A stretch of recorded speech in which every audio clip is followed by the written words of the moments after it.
We've talked plenty about the good parts of espresso on this channel. Beautiful machines, perfect shots of espresso, artfully poured lattes.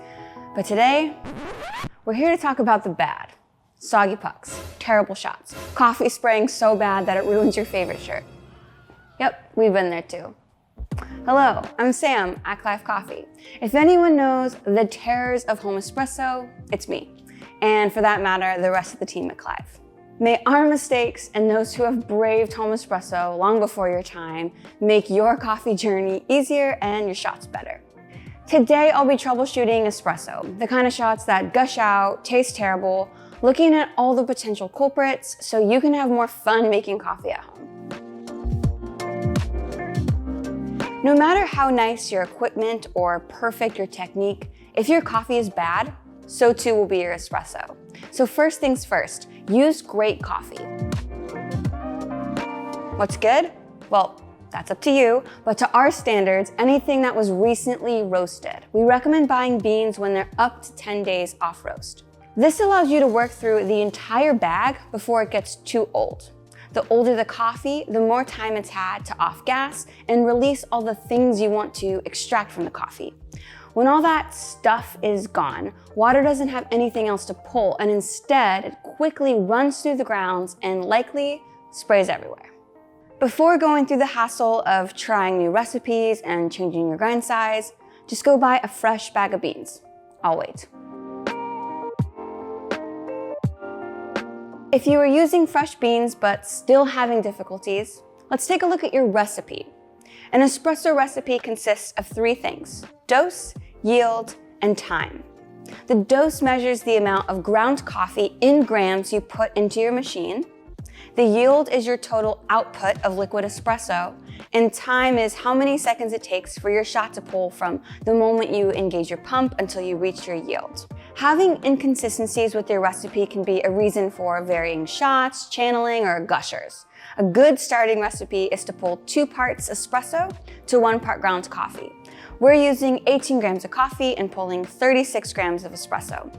We typically recommend aiming for a total shot time of about 30 seconds.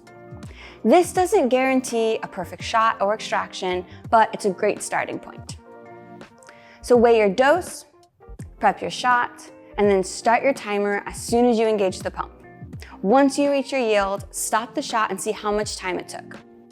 To manipulate time, you'll use your grinder, making coffee finer or coarser until you reach 30 seconds. Seeing how long it takes to pull a 1-to-2 ratio will let you know how much to adjust your grinder. In this shot, using 18 grams, we pulled 36 grams in under 25 seconds. So we'll make one small adjustment at a time, moving about a half step finer until we hit 30 seconds. If you over-adjust, you can end up jamming your grinder, choking the machine, or wasting a bunch of coffee moving back and forth. So make sure to purge some coffee through the grinder after making an adjustment to ensure the grind size is caught up. If your shots continue to spray, you may be dealing with channeling. Channeling is when water finds a specific narrow path through the puck of coffee instead of flowing through the entire bed evenly.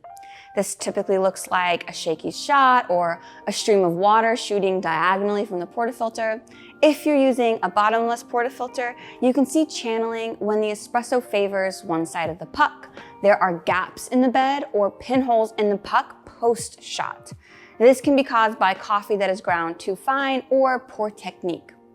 Low doses in old coffee will encourage you to grind finer, which can cause clumping and, as a result, channeling when water flows around the clumps.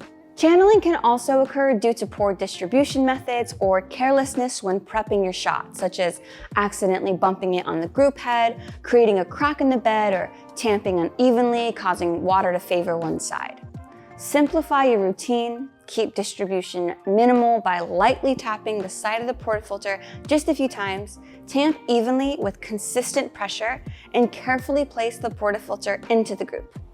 Continue playing around with your technique, only changing one thing at a time, such as how you tamp or how you distribute the coffee, until you find the perfect technique to eliminate channeling. If you're still having issues, we could recommend distribution tools, pressure or depth regulated tampers, and precision baskets, all tools that can help eliminate any potential problems.